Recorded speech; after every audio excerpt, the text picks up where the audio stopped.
ये तो बहुत गलत बात है कि किसी देवी देवता के सामने संकल्प करे फिर उसकी पूर्ति न करे, तो अपराध तो है ही। क्योंकि स्वार्थ का ऐसा ही स्वरूप होता है, स्वार्थ बनने के पूरा होने के बाद हम सब भूल जाते हैं, तो वही हमारी फिर आगे चलकर विपत्ति का कारण बन सकता है। जैसे जो हमने कुछ मांगा है नहीं पूरा किया, ध्यान नहीं है, बहुत साल हो गए, उसका उपाय क्या कर सकते हैं? शिप्रा जी। श्री राधे। राधा राधा। महाराज जी, महाराज जी, हम लोग अपने जीवन में कई मनोकामना लेकर उनकी पूर्ति के लिए अलग अलग तीर्थ स्थल, मंदिर, शक्तिपीठ, साधु संतों के पास जाते हैं। उनका पूरा होने पर समय गुजर जाने के बाद उस समय या किसी समय के अभाव के कारण वापिस जाकर धन्यवाद भी नहीं करते। जो कुछ चढ़ावा सोचते हैं वो भी पूरा नहीं कर पाते। ऐसे स्वार्थी में का यही क्या लक्षण पाप होता है। लगेगा? स्वार्थी का यही लक्षण होता है। वो परम अर्थ को तो जानता नहीं, परमार्थ को। स्वार्थ की पूर्ति के लिए जब ऐसी, जैसे माता पिता ऐसे भगवान और सब भगवत स्वरूप हैं, वो तो क्षमा ही करते हैं। जैसे माता पिता जो है ना, दुलार करते हैं ऐसे। लेकिन हमारा कर्तव्य क्या है कि यदि हमने कोई भी मनौती कहीं भी माना है, तीर्थ स्थल, देवता, भगवत स्वरूप, हमें जाके पूरी करनी चाहिए। यदि हमारी कामना की पूर्ति हो गई तो हमें उस देवता का, उस प्रभु स्वरूप का आदर करना चाहिए। क्योंकि एक ही कामना से आप सिद्ध थोड़ी हो गए हो, बहुत सी संकट और विपत्तियां आगे और आने वाली हैं। तो आपको वो रास्ता पक्का रखना चाहिए कि जिसकी कृपा से हमारा ये काम बना, वो सदैव काम बनाता रहेगा। कम से कम इसी भाव से जुड़ जाए। भगवान ने 4 प्रकार के भक्त कहे हैं: अर्थार्थी, आर्त, जिज्ञासु और ज्ञानी।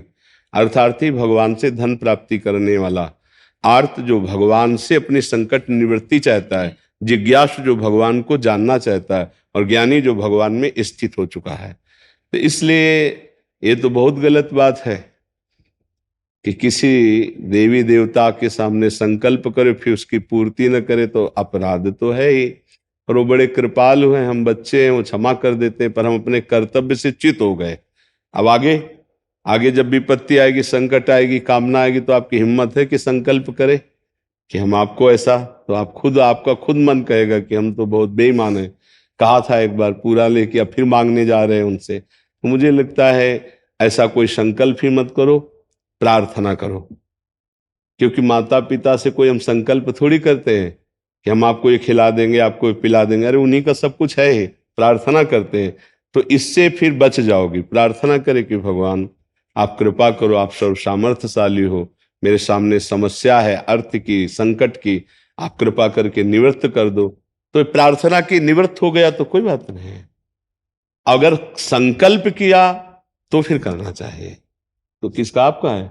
हाँ, तो जरूर जरूर संकल्प पूरा करना चाहिए। तो एक तरह से वो हमारे दिमाग में कर्जे की तरह रहेगा।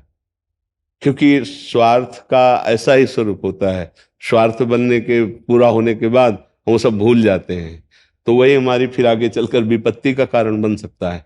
इसलिए हमें लगता है कर देना चाहिए। जैसे जो हमने कुछ मांगा है नहीं पूरा किया, ध्यान नहीं है, बहुत साल हो गए, उसका उपाय क्या कर सकते हैं?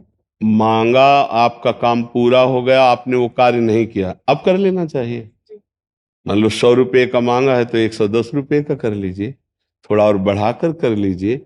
उससे आपका सुकृत होगा और कृपा प्राप्त होगी। यदि भगवान को या किसी भी देवता को तुम्हारी किसी भेंट की जरूरत नहीं है, पर आपने संकल्प किया, तो उसके अनुसार कर देना चाहिए। उससे और कृपा प्राप्त होगी, आपका शुभ संकल्प बनेगा, आपका सुकृत बनेगा, उससे आपका मंगल होगा।